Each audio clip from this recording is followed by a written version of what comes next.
Okay. ఈరోజు మనం ఒక మంచి టాపిక్‌తో మీ ముందుకొచ్చాననమాట. అదేంటంటే చిలక పలుకులు ఊరికే రావు. నీ మాట స్థాయి విలువ నువ్వే పెంచుకో. అర్థమైందా? దానికి దీనికి ఇంక చెప్పుకోవడానికి ఎగ్జాంపుల్ అంటే ఏం లేదు. కాకపోతే ఏంటంటే కొంచెం మనం డిస్కషన్ చేసుకుందాం దాని గురించి. ఎందుకంటే ఇప్పుడు చానా వరకు మనమున్న మన సమాజంలో మనం గొప్పగా చెప్పుకునేదేందంటే ఇండియన్స్. హ్మ్. చానా వరకు అంటే ఇండియన్స్ అనుకుంటాం గదా! మన ఇండియన్స్ అందరూ చేసేదేంటిది? ఏరే వాళ్ళ కాడ పోయి పెద్ద పెద్ద జాబులేంది వాళ్ళ కాడ సీఈఓగా చేస్తుండు. వాళ్ళకంటే ఇప్పుడు పొజిషన్ ఉంటది గదా! మేనేజర్ అనే ఇప్పుడు మనకెట్లా అంటే మనం నలుగురున్నాం. ఒక ఓనర్ ఉన్నామనుకో, ఓనర్ కన్నా మనమే హెడ్ అనమాట. ఆయన రైట్ హ్యాండ్ లాగానే పని చేస్తారు గదా! ఆ టైప్ ఆఫ్ ఇప్పుడు బయట కంపెనీలు గాని వాటికి ఈటికి చానా వరకు బయట దేశాల్లో పోయి మనోళ్ళు పెత్తనం చెలాయిస్తారు. ఏంటిది? వాళ్ళు సీఈఓలుగా చానా మంది చేస్తారు. వాళ్ళలో మన ఇండియా వాళ్ళని, మన తెలుగు వాళ్ళు కొంతమంది ఉన్నారని మనం గర్వంగా చెప్పుకుంటాం. ఈ డైలాగు 'శక్తి' సినిమాలో మన 'శివకార్తికేయన్' గారి మూవీలో అర్జున్ గారు ఒకటి అంటారనమాట. అది నాకు చాలా ఇన్స్పిరేషన్ చేసింది నన్ను. ఏందంటే చెప్పింది కరెక్టే కదా! మనం అనుకుంటాం మనోళ్ళు ఇక్కడి నుంచి అక్కడ పోయి మనోళ్ళు అది పొడిచిర్రు, ఇది పొడిచిర్రు అని మనం చెప్పుకోవడం తప్పితే, మనోళ్ళు చేస్తుంది ఏంటిది? ఒకడి దగ్గరికి పొయ్యి పని చేస్తుర్రు. కానీ అదే పక్కనోళ్ళు ఏం చేస్తుర్రు బయట దేశపోళ్ళు, వాళ్ళు మనల్ని పనిలో పెట్టుకుంటారు. మనం మనం ఒకరిని తెచ్చుకొని మనం పనిలో పెట్టుకున్నంత స్థాయిలో మనం లేము. మనం ఒకడి కాడికి పోయి పని చేసే స్థాయిలోనే మనం ఉన్నాం. అది మనం ఆలోచించే మెచ్యూరిటీ వాల్యూ అనేది మన ఐక్యూ అంటారు చూసినవా? అది అంతవరకే పరిమితం అయిపోయింది. మనం చెప్పుకోవడం ఏంది? నేను వాడి కాడ పని చేస్తున్నారా అని చెప్పుకునే రేంజ్‌లో ఉంటున్నాం మనం. కాదు వాడు నా కాడ పని చేస్తారని చెప్పుకునే స్థితికి ఇంకా మనం వెళ్ళలేకపోతున్నాం. అది మన ఆలోచించే మెచ్యూరిటీ అంటున్నా కదా! చాలా వరకు మా వోడు ఆడ చేస్తుండు, ఆడ పొడుస్తుండు, ఈడ చేస్తుండు, ఈడ చేస్తుండు అని చెప్పుర్రు. మనం మన వాల్యూకి తగ్గట్టు అంటే మన జీతానికి తగ్గట్టు మనం పని చేసుకోవడం నేను తప్పేం కాదంటున్నా. ఎవడి పని వాళ్ళది కరెక్టే. కానీ నేను చెప్పేదేందంటే, మన ఇంప్రూవ్‌మెంట్ అనేది ఎట్లుంటుందంటే మనకి ముందు అంటారు చూసినావా? మనం ఒకటే స్టెప్ అంటారు చూడబ్బా! ఒకటి ఏంటిది? అది భలే ఉంటదది.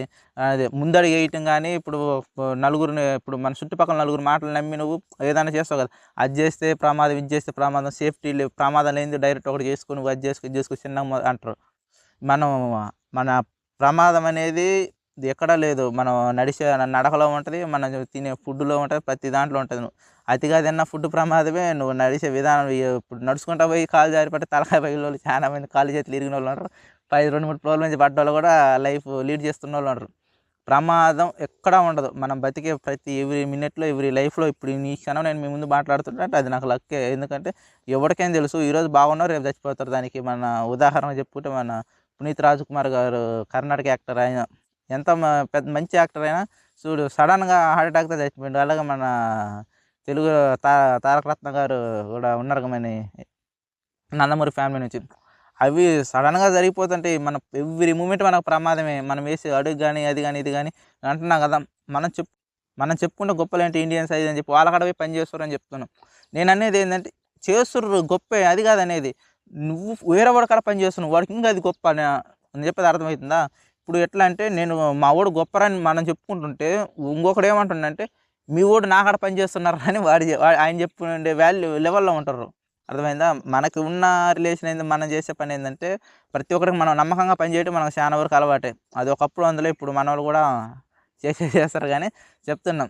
ప్రతి ఒక్కటి అంటే అదే గదా! ఒకడి కాడ పని జేసి నీ వాల్యూస్ తాను పెంచుకునే కాడికి చేయొచ్చు. ఎందుకంటే నీకొక మెచ్యూరిటీ ఆలోచన ప్రతి ఒక్కడు ఇప్పుడు ఒకడు మొబైల్ స్టోర్‌లో పని చేసిండంటే వాడు మొబైల్ ఎలా అమ్మాలా ఏంటిదని ఒక అవగాహన తెచ్చుకొని వాడే కొత్తగా స్టోర్ పెట్టుకోవచ్చు. ఎందుకంటే డైరెక్ట్‌గా ఇప్పుడు పుట్టగానే పిల్లలు నడవరు గదా! ఏదన్నా గానీ కొంచెం సమయం పట్టుద్ది. ఇప్పుడు జంతువులైతే వాటి వాటి వాల్యూని బట్టి, వాటి రోజులను బట్టి ఇప్పుడు గేదెలు, బర్రెలు అనుకున్నామనుకో, మామూలుగా పక్షులు గాని, ఇవి గాని వాటికి కొన్ని ఇప్పుడు బర్రెలైతే మినిమమ్ నిమిషాల్లోనే గంటలలో నడిచేస్తాయి. కొన్ని పక్షులయిందనుకో, వాటి వాల్యూని బట్టి అవి మనుషులయిందనుకో, మినిమమ్ ఒకడు 6 నెలలు పట్టుద్ది, ఒకడు సంవత్సరం పట్టుద్ది. అలాగే నీ టాలెంట్ అంటున్నా. వాటి స్వభావాలను బట్టి అయ్యేలాగున్నయి. ఒకడు పిల్లోడు 6 నెలల ముఖ్యంగా నడిచిపోతాడు. ఒక సంవత్సరానికి నడుస్తాడు. అలాగే నువ్వు ఎలా అనుకుంటున్నావు, నువ్వు ఏది అనుకుంటున్నావు, నీ టాలెంట్‌ని బట్టి నువ్వు నేర్చుకునే విధానం, నువ్వు తొందరగా నేర్చుకొని డైరెక్ట్ నువ్వు స్టోర్ పెట్టుకోవచ్చు. ఎందుకంటే మనం చెప్తున్నా గదా! నువ్వు ఒకడి కాడ పని చేసేది కాదు. నీ కాడ ఒకడు పని చేస్తున్నాడని చెప్పుకునే రేంజ్‌లో నువ్వుండాల. ఎందుకంటే ఇప్పుడు మనం ప్రతి ఒక్కడు అంటాడు ప్రపంచం మొత్తంలో మనమే అన్ని స్టోర్స్ పెట్టుకుంటే పని చేసేది ఎవడని చెప్పి. అట్లా ఏముండదు. ఎందుకంటే ఒక ఆలోచన ఒక్కడి నుంచే మొదలైద్ది. అది ఒకడి కాడికొచ్చి 1000 మంది అయిద్ది. 1000 మంది కాడికొచ్చి 1,00,000 మంది అయిద్ది. అలాగని చెప్పి మనకున్న ఇప్పుడు ఇన్ని కోట్ల జనాభాలో అందరూ ఏమి ఇలా చేయరు. ఎందుకంటే ప్రతి ఒక్కరికి నీకు ఒక మనిషికి చదువు ఉండడం అనేది వరము. ఆ చదువుకు ఇప్పుడు ఇంతమంది ఇన్ని వందల కోట్ల మంది జనాభాలో కనీసం ఒక 10% పీపుల్ ఎడ్యుకేషనల్ అంటే ఒక క్వాలిఫైడ్ ఎడ్యుకేషన్, ఒక క్వాలిఫై చదువు ఉన్నది మహా అంటే 10% పీపుల్‌కే ఉంటది. మహా అంటే 10% అంతే, 15% అంతకంటే ఎక్కువే ఉండదు. ప్రతి ఒక్కడు చదువుకుంటాడు. కానీ క్వాలిఫికేషన్ వాళ్ళ టాలెంట్ తోటి చదివి అంటారు చూసినావా? ఈళ్ళు దీనికి అర్హులురా అని ఉండేటోళ్ళు మహా అంటే 10% కంటే ఎక్కువ ఏమంటరు. వాళ్ళలా జాబులు చేసి ఇంక అందరూ మిగతా చెప్పుకుంటే చాలా వరకు 90% చదువుకున్నోళ్ళే ఉంటారు. నేను చెప్పింది ఏంటంటే చెప్పిన క్వాలిఫై అంటే దీనికి ఈళ్ళు అర్హులురా అని, దానికోసం వాళ్ళు పుట్టినట్టని చెప్తున్నా. దాని గురించి అంటే ఇంతకంటే ఎక్కువ ఏమనరు. కానీ నేను ఈ వీడియోలో క్లియర్‌గా చెప్పడం ఏంటిదంటే చెప్పినా కదా! చిలక పలుకులు ఊరికే రావు. జ్యోతిష్యం చెప్పించుకుంటే తప్ప. అలాగే నీ మాట విలువ నువ్వే పెంచుకో అంటున్నా కదా! చిలకలాగా ఇప్పుడు అది జ్యోతిష్యం చెప్పడానికి కూడా ఒక పంజరంలోనే ఉంటది. వచ్చి జ్యోతిష్యం చెప్పిద్ది. అలాగే మనం చెప్పుకునే విధానం, మన వాల్యూ పెంచుకునే విధానం, మన మనుషులం. ఎందుకంటే మనకి ఏ జంతువుకి, ఏ జీవికి, ఏ ప్రాణికి లేని ఒక స్పెషల్ క్వాలిటీస్ మనకున్నాయి. మన గురించి మనం ఆలోచించుకోవడం, మనం ఏం చేయాలని, మన స్టేటస్ మనం ఎవరి కాడ ఎలా ఉండాలో, మనం ఏం చేయాలనేది మన స్వతంత్రం అనమాట. మనం డిసైడ్ చేసుకోవచ్చు. మనం ఏం చేసుకోవాలనేది. ప్రతి జంతువుకి అట్ట కాదు. ప్రతి జంతువు ఒక మనిషికి బందీయే. ఏదన్నా గాని మనం తలుసుకుంటే, మనుషులు తలుసుకుంటే దేన్నైనా బందీ చేయగలుగుతారు. ఏదో గాని దేన్నైనా మనం బందీ చేయగలుగుతాం. ఒక్క జంతువుని తప్ప. అదేంటో తెలిస్తే మీరు కింద కామెంట్ చేయండి. సరే, మనం ఇప్పుడు ఈరోజు చెప్పినా కదా నేను. ప్రతీది గుర్తుపెట్టుకోండి. చిలక పలుకులు ఊరికే రావు. ఏంటిది జ్యోతిష్యం చెప్పేసుకుంటే తప్ప. అలాగే నీ మాట విలువ నువ్వే పెంచుకో. సరేనా? నేను చెప్పడం ఏందంటే నీకు వీడియోలో చెప్పేసినా కదా క్లారిటీగా. ఒకటి, నువ్వు చేసే పని స్థాయి నువ్వు ఎక్కడికన్నా వెళ్ళిపో. కానీ నేను ఒకటి కాడ పని చేస్తున్నా చెప్పేదంటే నువ్వు చేస్తున్నావంటే అది నీ స్పెషల్ టాలెంట్ నేను కాదంటలేదు. కాకపోతే మనం ఒక కాడికి పోయి పని చేస్తున్నాం. కానీ మనమే దాన్ని ఓన్‌గా అడాప్ట్ చేసుకోలేకపోతున్నాం. దానికి కొన్ని రీజన్స్ ఉన్నాయి. మనకి గవర్నమెంట్ సపోర్ట్ గాని కొంచెం గాని మన సిస్టమే నాకు తెలిసినంత వరకు సరిగ్గా ఉండదు. పేదోడు ఒకడు ఏదైనా చేయాలనుకుంటే సిస్టమ్ డెఫినిట్‌గా నేను చెప్తున్నా కదా! నేను ఒకప్పుడు ఒక బిజినెస్ చేద్దాం అనుకున్నా. దానికి లోన్ కోసం వెళ్తే ప్రతి ఒక్కడు ఏంది ఇప్పుడు సిస్టమ్‌లో మామూలుగా చెప్తున్నా నేను. ఇప్పుడున్న సిస్టమ్ ఎలా ఉండాలా? నువ్వేం చేస్తున్నావు? నా ప్రాజెక్ట్ వర్క్ నువ్వు దాన్ని ఎలా హ్యాండిల్ చేయగలుగుతున్నావు? నీ ఐడియాలజీ నాకు చెప్పని చెప్పి ప్రతి బ్యాంకులో ఒక మనిషికి ఒక డెమో అడగాల. దాన్ని బట్టి ఈ లోన్ ఇచ్చేది ఏంది ఉంటే ప్రతి మనిషికి హెల్ప్‌ఫుల్ అయిద్ది. ప్రతి ఒక్కడు ఏందంటే ఇప్పుడు నువ్వు ఏం చేస్తున్నావు? ఏం చేయాలనుకుంటున్నావు? నీది పాత బిజినెస్, కొత్త బిజినెస్‌లో అయితే లోన్ ఏమో అది చాలా రోజుల క్రితం జరిగింది. ఇది మినిమమ్ ఒక 5 ఇయర్స్ అనుకుంటా జరిగింది. నువ్వు పాత బిజినెస్ అయితేనే లోన్‌లొస్తాయి. కొత్తయి అయితే రావు. అది అని చెప్పి నానా కథలు చెప్పారు. ఎందుకంటే నేను చిన్నగా నాకేదనుకున్నా నేను చేయాలనుకున్న బిజినెస్ మినిమమ్ 10 లాక్స్ అబోవ్ ఉంటది. నేను దానికి చెప్పిన ఆల్రెడీ ఒక డెమో మీకు రెడీ చేస్తారు. ఇది ఇలా అని. నా ఐడియాలజీ నచ్చితే మీకు ఇయ్యండి అది అంటే అప్పట్లో ఏం లేవు. ఇప్పుడు అంత నాకు తెలవదు. నేను దాన్ని సెర్చ్ చేయలేదనమాట. ఇది 5 ఇయర్స్ బ్యాక్ వీడియో. నేను అనుకున్నది ఏందంటే ఇలా ఉంటే బాగుంటది కదా అని నాకు అనిపించింది. మన సిస్టమ్ కూడా బొంగులో సిస్టమ్ నాకు తెలిసినంత వరకైతే చెత్త సిస్టమ్ అసల. మనకి అసలు మనం ప్రతి పేదవాడు అని కాదు, ప్రతి ఒక్క ఎదగాలనుకునేవాడికి ఉత్తగా చేసే గవర్నమెంట్ మనది చెప్తున్నా కదా! ఎందుకంటే ప్రతి ఒక్కరికి ఒక ఎదిగే హక్కు ఉండదు. బొంగులో పథకాలు, ఆ పథకం, ఈ పథకం అని ఉత్తుత్త పథకాలు, వేస్ట్ పథకాలు పెడుతుంటారు కానీ బొచ్చు ప్రతి ఒక్కడు ఒకడు ఎదగాలనుకున్నోడికి సాయపడేది ఏది ఉండదు. ఎందుకంటే నేను చెప్పినా కదా! నార్మల్‌గా ఒకడు ఏదైనా బిజినెస్ పెట్టాలనుకున్నోడికి గిమో ఇప్పుడు మనం పోయినప్పుడు ప్రతి ఒక్కళ్ళు రాజకీయ నాయకులు మస్తు కథలు చెప్తుంటారు. ఈ మధ్య ముద్ర లోన్ అది ఇది అని చెప్పి. అది ముద్ర లోన్ వచ్చిన కొత్తలో నేను చెప్తాను. ఆ లోన్ వచ్చినప్పుడు మినిమమ్ నేను మినిమమ్ 4, 5 బ్యాంకులు తిరిగిన. ప్రతి ఒక్కడు పాతదానికైతే ఏమో అది ఇది అని కథలు చెప్పారు. దాన్ని వీళ్ళు చెప్పడం అయితే రాజకీయ నాయకులైతే బొంగులు మస్తు చెప్తుంటారు. వాళ్ళు అట్లా, ఇట్లా, దీనికి ఇంత సింపుల్‌గా అప్లై చేసుకోవచ్చు. దానికి అంత సింపుల్‌గా అప్లై చేసుకోవచ్చు. ఫస్ట్ 1,00,000 ఇస్తాం, 1,00,000 ఇస్తాం. బొంగు వాడు చేయాలనుకున్న బిజినెస్‌కి ఎంత మనీ అయిద్ది చెప్తున్నా కదా! ఇది ఎలా ఉండాలంటే ఒక డెమో తయారు చేసుకో నువ్వేమనుకుంటున్నావు దాన్ని మాకు ప్రెజెంట్ చెయ్యి. ఒకవేళ నీకది నువ్వు ఆ ప్రెజెంట్ చేసే విధానం అంటే అంటారు కదా! ఇప్పుడు బ్యాంక్ మేనేజర్లు వాళ్ళు వీళ్ళంటే అంత సులువు ఏం గారు. నువ్వు చెప్పే విధానాన్ని బట్టి, నీ కాన్ఫిడెంట్‌ని బట్టి మేము చూస్తాము. అది నీ ఐడియాలజీ మాకు నచ్చితే ఓకే చేస్తామన్న పాయింట్ ఆఫ్‌లో ఉండే చెప్పాలా. అట్లేముండదు. ఇప్పుడంటే నేను చెప్పినా కదా! ఒక 5 ఇయర్స్ బ్యాక్ ఇంకా చానా రోజులు అయ్యుంటది. 6 ఇయర్స్ కూడా అయ్యుండొచ్చు. చానా రోజుల క్రితం ఇది. చెప్తున్నప్పుడు నాకు నానా సాంకలు పెట్టి నాకు అర్థమైపోయింది. మనకి ఎక్కడి నుంచి ఎవ్వడు గవర్నమెంట్ అనుకుంటాం. మన సిస్టమ్ మనమే అనుకుంటాం. మనకాడ డబ్బులు దింగి మనకియడానికే మళ్ళీ అది వడ్డీ రూపంలో మనం అడిగినా కూడా మనకియడానికి మనకి ఎలాంటి శిష్టాలు మన గవర్నమెంట్ పెట్టదు. చెప్పినా కదా! ప్రతి మనిషికి ఏంటిది ఒక పథకాల రూపంలో అది పొడిచినవి, ఇది పొడిచినవి మనిషికి కావాల్సింది పథకాలు, గిథకాలు. ఇప్పుడు ఎదగాలనుకున్నోడికి కావాల్సిన ఏది అందుబాటులో ఏవి ఉండవు. ముద్రాలోని, గిద్రాలోని అని ప్రతి చెత్త నేను చెప్పినా కదా! అది ఎప్పుడు ముద్రాలోని పెట్టిన కొత్తలో నేను అడుగుతున్నా. అంతకంటే మించిన చెత్త నా లైఫ్‌లో నేను చూడలేదు. చానా ఫేస్ చేసినా నేను దాని గురించి. చానా డిసప్పాయింట్ కూడా నేను చేయాలనుకున్నది కూడా మానిందే ఇంక. తర్వాత మనకి ఏదో ఒక పని ఉంటది కదా!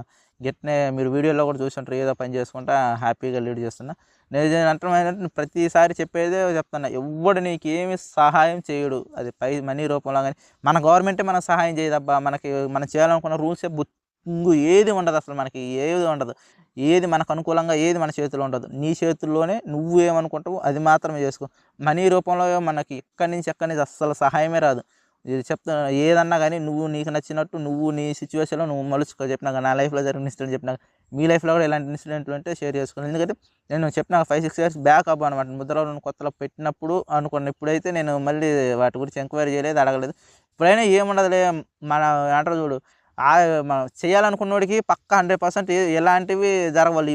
అసలు ఈయన కూడా ఈయన మన సిబిల్ స్కోర్ చూడరు, బొంగు చూడరు. ఇప్పుడు లోన్‌లు ఎలాంటి వాళ్ళకి ఇస్తారంటే, ఇప్పుడు ఇక్కడ జనరేషన్ జరుగుతుంది. ప్రతి ఒక్కళ్ళు కొత్త కొత్త బ్యాంకోళ్ళు వచ్చి బ్యాంక్ మేనేజర్ ఇంటింటికొచ్చి మీరు 30,000 తీసుకోండి, 50,000 తీసుకొని మీరు నెలకి ఇంత కట్టుకుంటే చాలని చెప్పి ఇప్పుడు ఎక్కువ ఇయ్యే చాలా వరకు అయిపోతున్నాయి. వాళ్ళ కాడ మొత్తం స్టేట్మెంట్‌లు తీసుకొని, వాళ్ళ హౌస్ వాళ్ళ సంతకాలు అవి తీసుకొని నెలకి వాళ్ళ చేత ఈఎంఐ ద్వారా డబ్బులు కట్టేసుకొని పీడిస్తుంటారు. ఇప్పుడు ఇలాంటివి ఎక్కువ జరుగుతున్నాయి.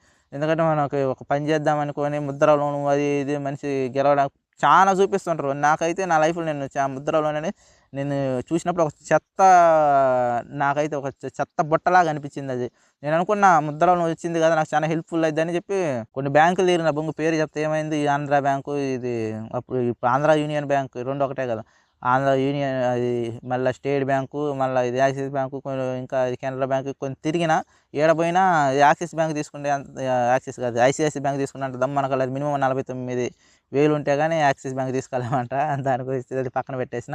ఏమో దాంట్లో ఏమన్నా స్పెషల్ డీటెయిల్స్ ఉన్నాయేమో గానీ, కొన్ని బ్యాంకులు కొన్ని మనకి చెప్పినా కదా, ఇది అది అని చెప్పి నాకప్పుడు ఎదురైన చేదనుభవం చెప్తున్నా. ఎవ్వడికి ఎక్కడి నుంచి ఏమి రాదు. గవర్నమెంట్ అది పడేసింది ఇది పడేసినట్టు ఇలాంటివి తీసుకురారు. ఎందుకంటే మనిషి ఐడియాలజీని బట్టి మహా అంటే ఏముంది, వాడు పక్కా పైసలు తీసుకున్న దానికి ఒక 6 నెలలు ఎస్టిమేట్ చేసి తర్వాత నుంచి కట్టుకుండేదని చెప్పి ఏదో ఒకటి అది సహాయం చేయటం. ఇప్పుడు వాడు పెట్టిన షాపు, ఇప్పుడు అతని స్టోర్ ఉంటది కదా! ఇప్పుడు ఇతను గాని ఏమన్నా మనీ కట్టలేని స్థితిలో ఉంటే, ఇతను నేను షాప్ పెట్టుకొని ఏదన్నా చేయని అతని స్టోర్‌ని క్లోజ్ చేసి దెంగపోవచ్చు మామూలుగా ఇప్పుడు బ్యాంకు. అలాగే ఇప్పుడు బ్యాంక్ ఎట్టా సబ్సిడీ ఇయ్యండి, 30% సబ్సిడీ అది ఇది అంటది. దాంట్లో సబ్సిడీ తీసేసినా కూడా ఇతను ఖర్చులు పోయినా కూడా మిగతా 70% అతను తెచ్చుకున్న మనీ ద్వారాగా ఇప్పుడు అతను స్టోర్ ఏదైనా చేయాలనుకుంటుండో అక్కడ ఆల్రెడీ ఆ మనీ అక్కడ ఉంటది. అది తీసుకొని వీళ్ళు రీసేల్ దీన్ని వీళ్ళు ఎలా చేయాలో వీళ్ళు చేసుకోవచ్చు. అలా ఉంటే బాగుంటదని నాకు అప్పట్లోనే నాకు ఐడియా వచ్చింది. తర్వాత అసల దాని గురించి నేను పట్టించుకోలేదు. నేను నా లైఫ్ నేను చూసుకుంటున్నా. అది నాకు ఎదురైన చేదు అనుభవం అయితే అది. నేను దాని గురించి అప్పటి నుంచి కాదు, నాకొక రియలైజేషన్ కూడా వచ్చింది. ఎక్కడి నుంచి ఎక్కడికి మనకైతే సపోర్ట్ రాదు. మనం ఏదైతే చేయనుకుంటే మనమే చేసుకోవాలి. మనకు డబ్బు కావాలంటే మనమే సంపాదించుకోవాలా. సంపాదించుకున్నాక మనం చేయాలనుకున్నది మనం చేసుకోవాలా. నేను కూడా అదే చేస్తున్నా. నేను సంపాదించుకుంటున్నా. నేనేం చేయాలనుకుంటున్నా అది త్వరలో చేసేస్తా. సరేనా? ఈ వీడియోకి ఇంత మాత్రమే. మళ్ళీ ఇంకొక వీడియో కలుసుకుందాం. అంతవరకు బాయ్.